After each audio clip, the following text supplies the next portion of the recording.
company that I founded today is called Latin Trends, but we started 13 years ago in New York and as a quarterly magazine, and we actually were launched and born September 11th, 2001, not by choice, obviously. So it's very difficult to just keep it afloat. I come from, I'm an entrepreneur by choice. I've been an entrepreneur. Unlike you guys, you've been journalists turned entrepreneurs. I made a choice early on in my life to become an entrepreneur when no one in my family was entrepreneurs, and my dad and my mom said, "You going to estaba viendo loco," because they didn't know, they were scared. But I don't know why, I just always had that in me. And I've had many businesses throughout the years, you know. So I started the media company because as a kid growing up in Brooklyn, every time I would see somebody that looked like me in the news or in Hollywood, it was usually under a negative light. And that used to bother me, used to piss me off. So that's why I started this company, which, by the way, back then was called Dominican Times. So I just want to share with you this video, a 2-minute video that will give you a history of the rebranding and why we did it. Dominican Times was a very good name for one community, but it was limiting us with the whole Latino demographic, and we love everybody. So, you know, to fix that problem, we transitioned the name to DTM. But DTM created another problem. Dominican Times was a great name to market to Dominicans. Very good name. We had a lot of success with it, but our success was our limitation. DTM created another set of problems. It didn't really mean anything. It didn't resonate with people. It didn't connect. Name is important, by the way, guys. Name is very, very important. So after 5 years of Dominican Times and 5 years of DTM, we had a rebranding. I called all our clients, and I basically told them. I didn't ask them. I told them, I said, we are rebranding. But we're rebranding for the purpose of to tell a bigger story and to share our inspirational stories with Latinos and with the world, which means you will reach more people. And they all went with it. They didn't pull out. And this is the video of our history. And now the computer froze. Oh boy. No, just there's a mouse. Click on the mouse. Oh, the mouse, yes. Journey as Dominican Times, a magazine dedicated to second and third generation Dominican Americans living in the United States. We grew to a monthly publication in 2004. In 2006, we expanded our vision by transitioning the name to DTM. We encountered an audience of bicultural Latinos, people with diverse backgrounds but many similarities as U.S.-born or raised Latinos. In this reality, we found our passion, our vision, and the essence of our existence. Latin Trends is a great magazine, one of the only publications that speaks directly to our city's bicultural and bilingual Latino community. U.S. Latinos are the largest and fastest growing ethnic group in America. This is especially so for the new generation of U.S. Latinos, many of whom are bilingual and bicultural. This is a community that has benefited from and contributed in a very big way to both Main Street as well as the mainstream. We call this reality pop culture with a Latin twist. This is a vibrant community yearning to be seen and heard, a community choosing to stay connected and wanting a voice to call its own. And I think your magazine fills a tremendous need in Spanish para todas las abuelitas que están ahí afuera, and then in English para los sobrinos y los nietos, so that they can read it too together. I mean, what an educational and learning experience that is. Well, first of all, I love this event. This is our 3rd year here, and love Latin Trends magazine, their website. We're sponsors now for the 2nd year in a row.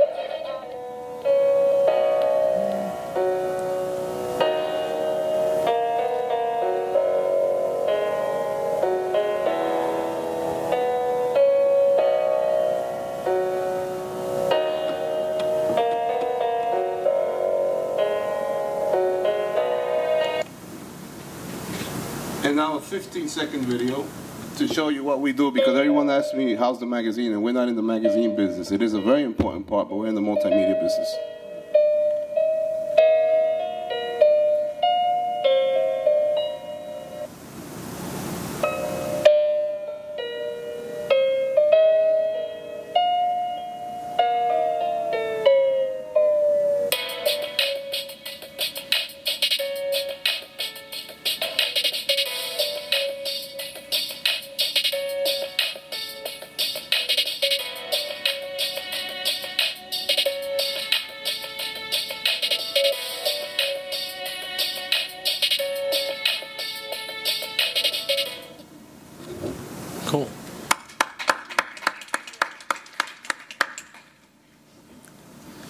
Okay, so now it's your turn to ask questions, and we'll be happy to answer. Does anybody have any questions they want to ask? Any of the panelists here about revenue models or anything like that? Young lady? I have a question for her. For Jeanette. Yes. In any time, do you have some problem with you and the brand? I mean, you are a celebrity, but you have a brand too. So si chocan las dos cosas, mi pregunta. Can I answer in Spanish or do you prefer English? Okay. No, no tengo ningún problema. Es más, puedo hacerlo en los dos idiomas, pero creo que lo vas a entender. Es complicado cuando te empiezas a plantear a ti mismo como marca. Pero la verdad es que en el mundo de hoy todos los periodistas, tengan un blog o no tengan un blog, son una marca. Porque hoy en día estamos todos en las redes sociales y cualquier empleador te va a estar viendo también tu social media footprint. Es decir, qué impacto tienes tú. El día de mañana, la gente que mejor le va a ir son los que tengan un mayor impacto en las redes sociales, porque es otro canal de distribución para el contenido que estamos generando. When you work in media, your social media footprint is essential. And any journalist needs to understand that, because those who are going to be very successful in the future are the ones who have the biggest social media impact, because it's another way of distributing your content. Now, yes, if you create your own brand with a different name, it becomes a little easier to separate things because it allows you to grow in other ways. Because if it's always tied into your own name, the problem is that when somebody wants to engage that brand, they're going to want you all the time. And the day has 24 hours, and there's not much more you can do after those 24 hours. And when you want to grow, you really need to hire other people, because that's the only way to grow a platform. En ese sentido, es mucho mejor poder contratar a alguien, porque si eres tú la que está haciendo todo, la gente siempre te quiere a ti, y no vas a poder hacer más allá de lo que humanamente sea posible. That's why when somebody asks me, why didn't I just build Janet Kaplun after I left Todo Bebé? It's because I wanted the possibility to make another brand grow. I mean, I'm Janet Kaplun, for people who know me, parenting expert, lifestyle expert, book author, writer, freelancer, but I also have Hispana Global. And for Hispana Global, I can have my own blog, but I also can hire other people to make it grow when I'm busy doing spokesperson things or when I'm hosting a TV show. That's awesome. That's such an awesome point. That's why I was saying that I have Papi Blogger, and then I have Manny Ruiz for my next thing. También okay, switch to English. Another thing, the downside of just having everything on your name, think about Paula Deen. Think about Martha Stewart. When their reputation got hurt, their products got hurt. I mean, the recipes she did before the scandal were as tasty as the recipes she did after the scandal. But their products and the exposure got hurt once their reputation got hurt. And so if you keep it separate, I mean, for some people works wonders, you know, to have it everything under the same umbrella. But on the sunny side is that you can use that popularity to push your products. On the other side is that if something happens that hurts your reputation, your business is going to be hurt too. I'm the same way. I like to separate them because, especially with book publishing for the novels, it was hard to say, "Ooh, Crafty Chica wrote a novel." It wasn't as respected in the women's fiction industry. So I use my name as a spokesperson that can work for all different types of aspects and brands and companies. Whereas Crafty Chica, people think of crafts. I also have other different brands that branches that I've worked with under my site that can each have their own line as well. But under Crafty Chica, I can have crafts, but under my name, I can work on these different ones. I don't think it'll apply to me because I'm not a celebrity, you know, and you guys use your celebrity or your image as part of your brand. which is very good actually to do. But in our case, our slogan is pop culture with a Latin twist. So I don't want to, you know, as an entrepreneur, right, I'm thinking of means and ways of further expanding the brand. So one of the things that, you know, we're looking at right now is to use our slogan to have ancillary product. And instead of our name, we don't want to use the name, our brand, Latin Trends. That's just for what we do, which is media. But if we were to launch a product, say T-shirt line or what have you, then we would use our slogan, pop culture, or the derivative of that, pop culture with a Latin twist. And that's what we do. That's what we represent. But that's what we would do in that case. Stacey has a question. Stacey, I have to go ahead for Manny.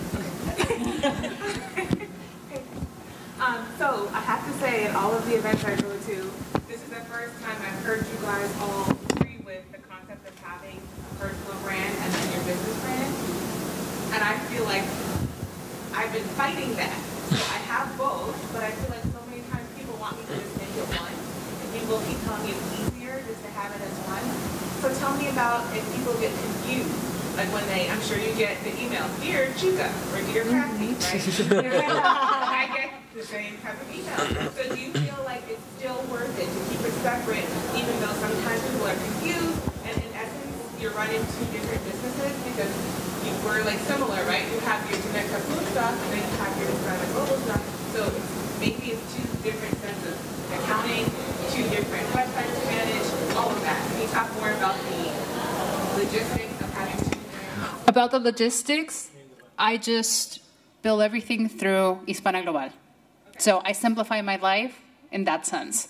But although it's more work, it's really worth it. Just because I already went through it with one company, always keep at least two brands. Or you can do like Papi Blogger, Hispanicide, Hispanic PR blog, Tech Boom, etc., etc. But always have your own and then the company that you're growing. It's actually very challenging for us because, I'm sorry, because I've always lost my voice already. We have Hispanic PR, Hispanicide, Tech Boom, Papi Blogger, Being Latino, and it's sometimes I'm in one of those, and sometimes I'm not. But I'm usually Papi Blogger and Manny Ruiz. But Manny Ruiz is really set up for what you said. It's whatever happens in the future, God willing. I do films one day, and I'll have Manny Ruiz, and that could be everything.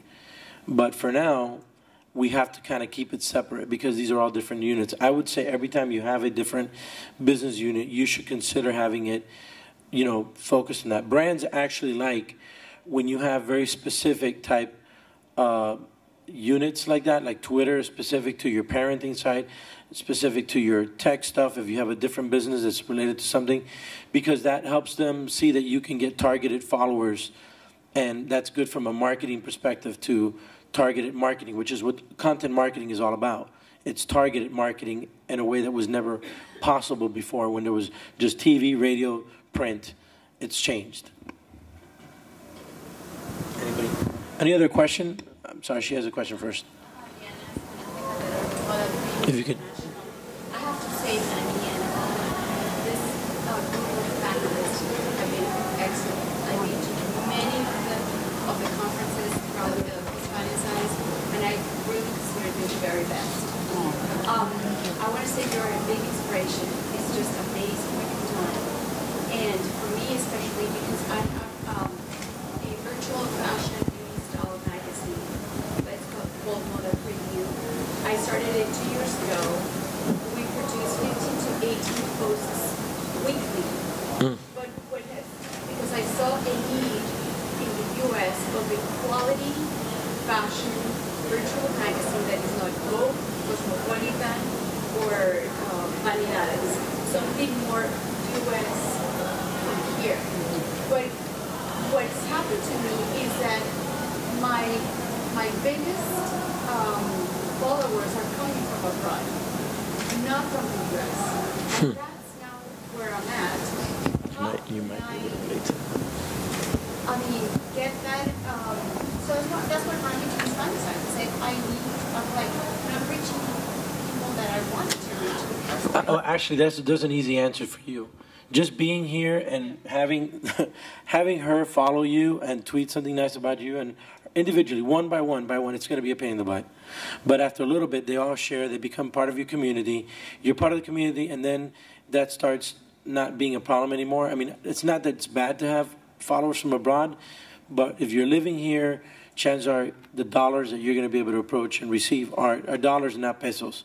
So the other thing is that became involved in Twitter parties, become involved in the community, in any Twitter chats that might be happening, either with Hispanicize or with Latism. Follow the hashtags and start interacting with people. You can't just be feeding links, because that really turns off people, and social media is really based on relationships.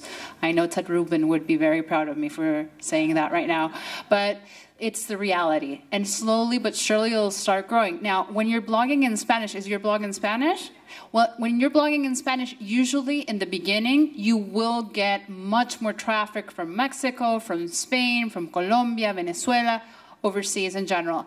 But then it starts growing. You might want to also be wanting to invest a little money, so at least your Twitter handle gets recommended more, and that way you can start pushing content. Facebook used to be a great platform to market yourself. Now, not so much. Do good SEO, so that way when people are searching for you, and also start putting out information, start sharing, getting more involved with the community, not always asking people to share your content, but you sharing their content. And use Pinterest. Fashion, Pinterest. Massive. For example, is that I do participate in Twitter parties, but many of the Twitter parties in the Latin community are about mommy stuff, not so much fashion. Like there's Gina, but still, it's lifestyle. So start your own Twitter party. Exactly. Find your favorite bloggers, your favorite sites. Tell them what you're doing and make it a win-win for all of you. I have also a few tips that might work. Even if your posts are in Spanish, it might be worth trying having bilingual tags, because bilingual Latinas, maybe they are looking for words in English, but they can still relate to your content. So if you have your tags in both languages, that might help you to reach more of that bilingual Latina that is living here. And also another thing that you can do is check on the trending topics in the US and see if you can tag your post to something that is going on and it's talked about here in the US, so that people who are searching for those topics maybe come through your website. Any other questions? He has a question. What's your question, sir? In terms of monetizing what we all do, how do you set pricing for the different platforms that you have to pay? In traditional media, quarter page is so much, 30 seconds is so much, but now with internet, Facebook, and all these other type of platforms, how do you determine what price to set for each? It really depends on what your business is about. I will tell you that. Do you have a website that you're focusing? Is that your primary business? No, we're not like digital multimedia, so we do radio, digital radio. Yeah, that's a really wide question when you do that. Does anybody want to tackle the pricing? You have a bigger connection there, Juan. Well, you just mentioned that you do radio, digital, and print, right? So one of the things that an idea could be where, obviously, the most important thing is to find, do the research and find the clients that your audience would be a fit for certain brands. Do the research, right? But one thing that we did that was very effective, is that it came from when I would meet with people and they would ask me that know me for years and know my company. Hey, Juan, how's the magazine? And I would just kind of smile. So yes, it's doing fine, because the way I think, I'm not in the magazine business. The magazine is a very important part of our business. Don't get me wrong, it is, but that's not the way I think. I consider myself, I am a founder of a media company that develops content to fit a need, to fill a need, and that need is based on our mission statement, which is to inform, entertain, and inspire the forward thinking. So that's our mission. So everything we do content-wise has to fit our mission, right? So I believe if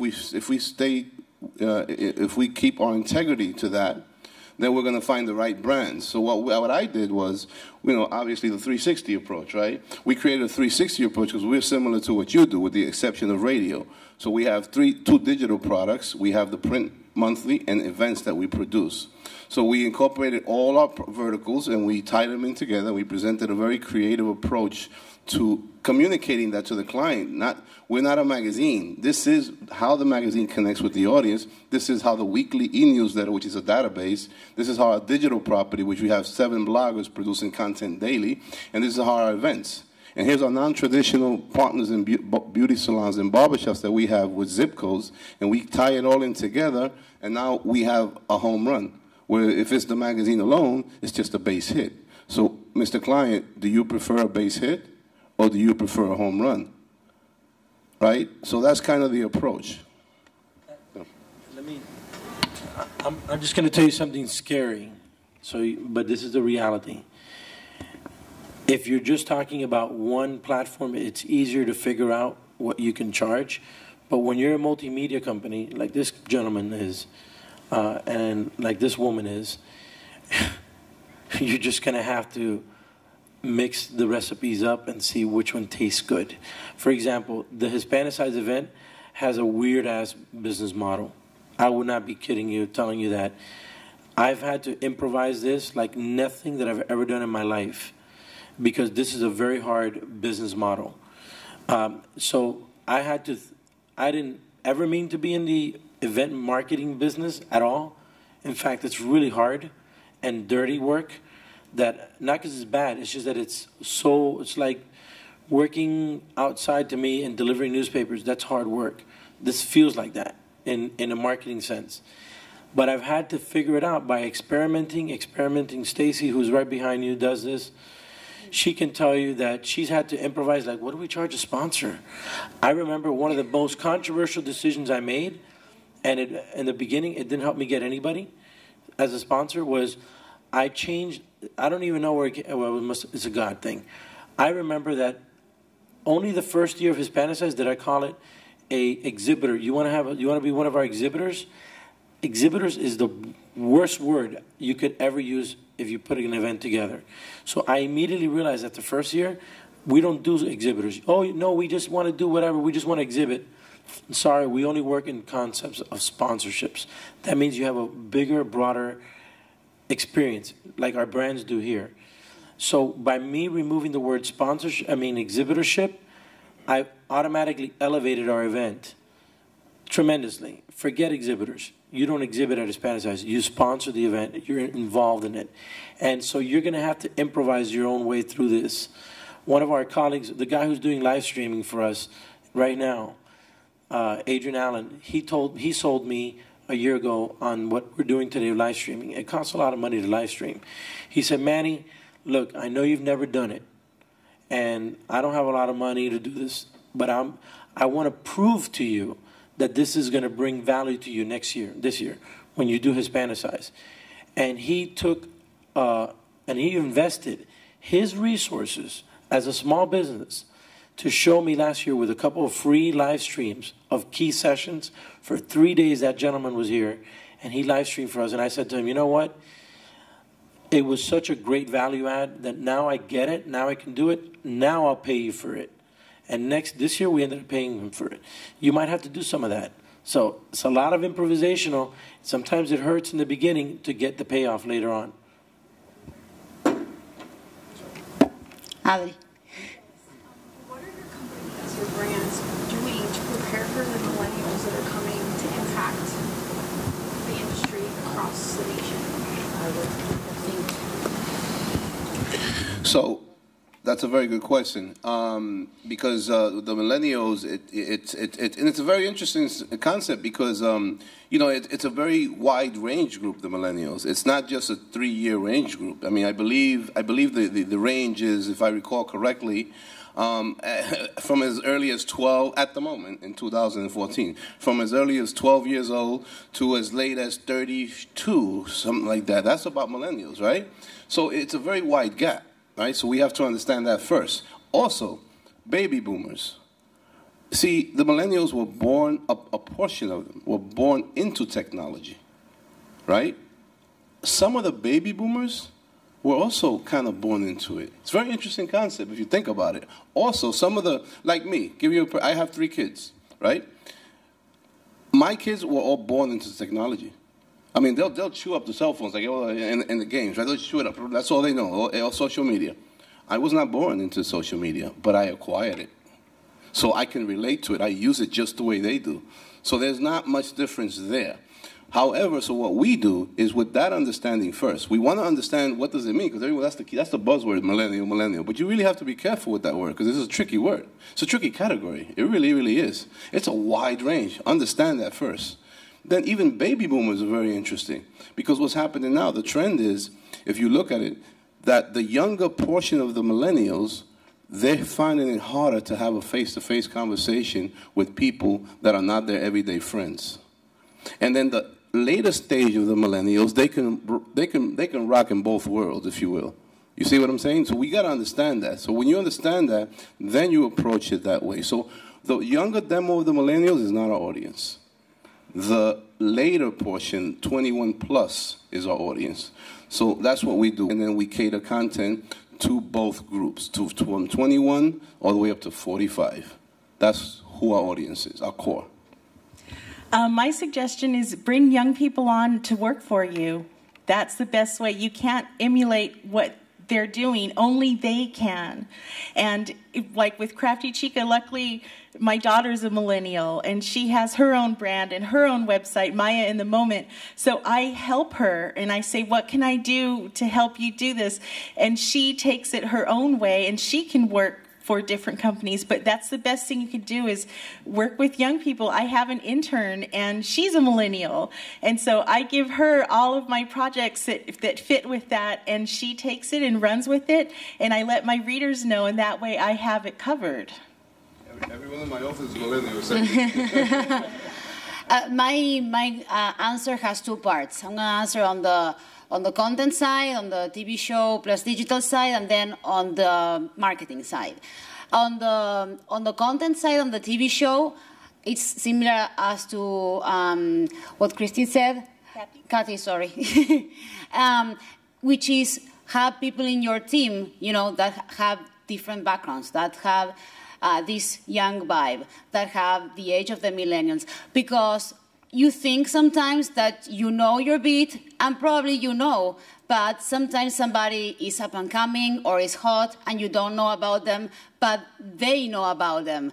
So you interview that person or you keep an eye on that artist, and then when you broadcast that or when you put it on social media, you can see that this fan base is very active and looking for that information. Then on the marketing side, I would say that try to create experiences that are shareable. Try to create experiences that are memorable and that people will want to share on their own social media. That's a way where you can make the most out of the millennials. Let me say something regarding sources of inspiration and thoughts. I think it's important for you to, so we'll be wrapping up now. By the way, number 1, all of us have sources of inspiration that we read daily. I think I cannot impress this upon you more. If you want to be in the content marketing business, which is what you are, if you have one of these platforms, media entrepreneurship, you must make it a habit to read what brands are doing daily. You must. So you got to read Advertising Age. You've got to read MediaPost.com, very important. You got to also have some inspiration. So in my case, my favorite source of inspiration, other than the Bible, which I love to read every morning, is Monday Morning Memo. I don't know if you've ever seen Monday Morning Memo, Roy Williams. This guy has the most incredible post. Every Monday I look forward to it like nothing. And you as entrepreneurs, you need inspiration because you cannot do it on your own. You yourself, you'd bore yourself to death. You need other people like them. Crafty Chica is one of the most inspirational people you can read and see and study. These women, these people that were here, they are all people. You know, the only thing that I've done in my career is mostly Hispanicize or Maniize concepts and copying stuff that other people have done and just made it different. I've not done anything different. If you really look at what I've done, I haven't really done anything different. Probably the most unique thing I ever did was Hispanic Digital Network. It was a massive need. I needed to create it for another business. That's probably been the only thing I've ever done that's unique. Everything else, I've just taken bits and pieces. I've said, oh, I like how she does that crap. I'm going to do that. Oh my God, I like how Gabby does that intro to the video. I'm going to have an intro. You guys have so many people at this event and outside of it that you can just get a little bit of that, a little bit of this, a little bit of that. One final anecdote. Before my company was sold, the first time that I sold my company, well, I've only sold one company. Before it was sold, people used to walk up to me and say, oh, yeah, you're like Bill Gates. They used to think that I was stingy because I would drive a cheap car and everything. I didn't have any money. I really was just an entrepreneur like many of you who would hide my car blocks away from where I was going to go meet with people because I was in the marketing industry and everybody's very conscious. Yeah, I'm just telling you the truth. Just keep it real. I did not have any money in my life. I grew up blue collar. But people thought that our company was worth so much money because our website looked awesome. So our company was worth a lot of money, but it was on paper until we sold it. And guess what? My website was a copy of different competitive websites. I got the best of this one, the best of that one, the best of this and this one, mixed it up, and that was Hispanic PR Wire back then. And now Hispanicized Wire, it's not that different. But there are some things that we're doing different, but it still uses a lot of that mentality. Get a little bit of the best of this, Crafty Chica, Gabby Natale, and you can come up with a really cool thing. Then you got to wake up every morning and do this every day. That's going to kill you. That's the tough part. But you can do it. And that's what I would recommend is that how do you find out what millennials are doing? You got to find out what you got to read about it. You got to see what the brands think about them. That's how you stay in tune. You must be a voracious reader of what's trending in the country, what's trending in business, what's trending in technology, because that's the only way that when you speak to a brand or an agency, they're like, oh man, that person really knows what the hell they're talking about. Final question. Not a question, but to add to what you said, I appreciate that you brought that up. Because a lot of entrepreneurs think of, well, I need something innovative, I need something special, something unique. You don't. Facebook is a copy to social media for Facebook. Google is a copy. Those, a search company that do that for Google. So I appreciate that you brought that up. You said that there's a lot of companies that are top companies in the world that were copies or very derivatives of other businesses around there. Absolutely. Well, folks, we are ending on time. Just real quick, we're going to have an awesome music party up there with Gain and Procter & Gamble. And then this evening is a very special program. If you think you've seen anything special, I think that tonight will be the topping of the cake. And tomorrow night, of course, we have Latinas Who Rock Night to close the whole thing. But tonight is the most special one of our history. And at least for me personally, is the most important thing because it's something that elevates Latinos. So thank you so much for joining us today. And by the way, next week, all of this content, plus other things you missed, will be on Hispanicize 2014 Rewind. Everything is going to be back and available on YouTube. So enjoy the rest of the event. Thank you.